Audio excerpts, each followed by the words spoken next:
నేడు తెలుగు జాతి అంతా మోగబోయింది. తెలుగు జాతి కన్నా కూడా తెలుగు భాషకి తీరని లోటు నారాయణ రెడ్డి గారి హఠాన్ మరణం. వారికి మా తండ్రి గారికి అలాగే నారాయణ రెడ్డి గారికి నాకు ఎన్నో ఏళ్ల అనుబంధం. నాకన్నా ముందు మా తండ్రి గారితో వారికి అనుబంధం ఎక్కువ. గులేబా కావళి కథ సినిమాలో నన్ను దోచుకొందువటే వన్నెల దొరసాని అని ఆ పాటతో ఆయన సినీ జీవితం ఆరంభమైంది.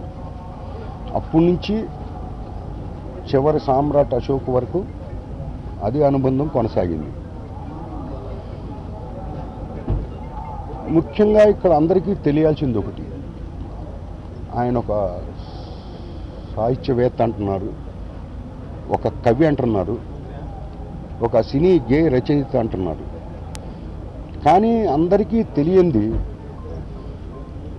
ఆయన సినిమా మాటల రచయిత కూడా.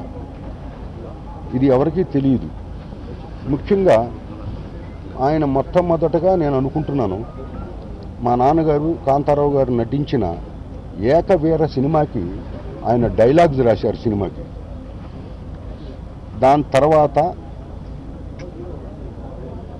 మా నాన్నగారు బాలకృష్ణ నటించి రామకృష్ణ సినీ స్టూడియోస్ నిర్మించిన అక్బర్ సలీం అనార్కలి సినిమాకి మాటలు రాయటం, సినిమాకి మాటలు రాయటం జరిగింది. ఆయన ఆ సినిమా మొత్తం పాటలు కూడా వారే రాయటం జరిగింది.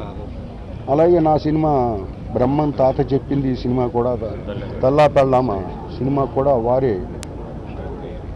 పాటలు రాయటం జరిగింది. ముఖ్యంగా తెలుగు భాషకి తీరని లోటు ఇవాళ, అది పోడ్చలేనిది. మనం అందరం ఆశ్చర్యం ఒకసారి ఆలోచించాలి. తెలంగాణ ప్రాంతంలో ఒక మారుమూల పల్లెలో పుట్టి ఉర్దూ మాధ్యమంలో చదివి తెలుగులో మరి పాటలు రాయటం, గేయ రచయితగా, మరి సాహిత్యవేత్తగా, ఒక విమర్శ వస్తే విమర్శకులుగా కూడా ఉన్నారు. ఒకప్పుడు నాన్నగారికి వారికి ఒకటి జరిగేది సంభాషణ, ఏమండి ఇది కాదండి అంటే అది కాదని నాన్నగారి దగ్గర నిర్మోహమాటంగా చెప్పే వ్యక్తి ఆయన.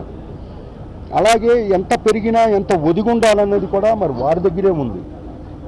ఇప్పుడు మనం ఒక్కసారి ఆలోచించాలి. నారాయణ రెడ్డి గారు రండి అని ఒకసారి కూర్చోబెట్టుకుని, ఏమండి దుర్యోధనుడు ఎక్కడన్నా పాటలు పాడతాడా అని అడగటం, ఇది ఎక్కడా జరగలేదు అంటాం. ఇది చిత్రం కదా, బళారే విచిత్రం అని వారు చెప్పడంతోనే ఆయన చిత్రం బళారే విచిత్రం అని మరి దుర్యోధనుడికి యుగళ గీతం రాయటం జరిగింది. మరి అలాగే పాండవ వనవాసంలో భీముడికి ఒక పాట రాయాల్సి వచ్చింది. కాదు కదా, అలాంటప్పుడు ఏమిటి రాయాలి అంటే నారాయణ రెడ్డి గారు అన్నారు, వారు ఏదో రాసుకొచ్చారు. ఇది కాదు నారాయణ రెడ్డి గారు, ఈ సినిమాలో చిత్రం బళారే విచిత్రం అన్నట్టుగా ఛాంగురే అని ఒక పాట రాయాలండి అన్నారు.